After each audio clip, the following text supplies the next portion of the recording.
ئەمانە کۆمەڵە کۆچبەرێکن لە کەناراوەکانی گرەیفلاینسی فەڕەنسا. گرەیفلاینس دەکەوێتە نێوان شارەکانی دانکێرک و کالەی باکووری ئەو وڵاتە. زۆربەی کۆچبەرەکان کورد، عێراقی و سۆماڵین، لەگەڵ گزنگی بەرەبەیان بە لە ماچوپەکەیان بەرەو دەریا بەڕێ دەکەن.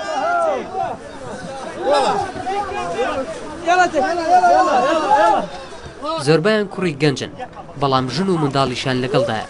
بەشێکی زۆری ئەوانەی چوونەتە نێو ئەو بە لە ماچوپە بە کوردی قسە دەکەن.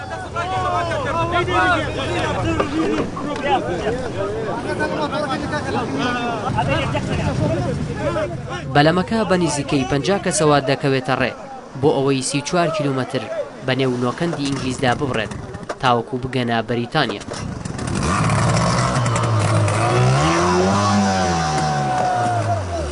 بە گوێرەی ئامارە فەرمیەکان لە ساڵی 2021دا 28526 کۆچبەر بە شێوەیەکی نایەسایی بە بەلەمی بچووک لە ڕێگەی نۆکەندی ئینگلیزەوە چوونەتە بەریتانیا.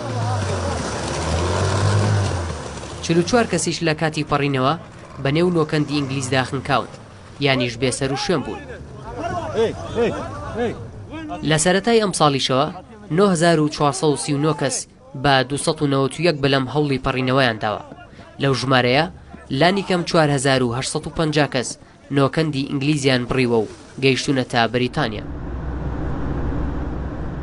ئەمە بەلێمێکی کۆچبەرانە لە نزیک کنارەوەکانی کالەی فەڕەنسا و بزوێنەری بەلەمەکەیان لە کار کەوتووە. ئەم تیمە فەڕەنسیا یارمەتی 56 کۆچبەری نێو بەلەمەکە دەدەن و ڕزگاریان دەکەن. ئێمە گروپێکین دەمانویست بچینە بەریتانیا، بەڵام بزوێنەری بەلەمەکەمان لە کار کەوت. کۆچبەرێکی مسریم و دەمەوێت بچمە بەریتانیا بۆ ئەوەی کارێک بدۆزمەوە. ژیانێکی باشم هەبێت و بارودۆخی ژیانم باش بکەم، بەڵام دۆخی نێو بەلەمەکە زۆر ناهەموار بوو. بە گوێرەی ئامارە فەرمیەکانی بەریتانیا تەنیا لە مانگی ئایاری ئەم ساڵدا 2637 کەس بە 87 بەلەمەوە گەیشتونەتە ئەو وڵاتە و با گوێرەی وەزارەتی نێوخۆی ئەو وڵاتەش 115 ئەو کۆچبەرانەی نۆکەندی ئینگلیز دەبڕن هاوڵاتی عێراقی و هاونیشتیمانی باشووری کوردستانن.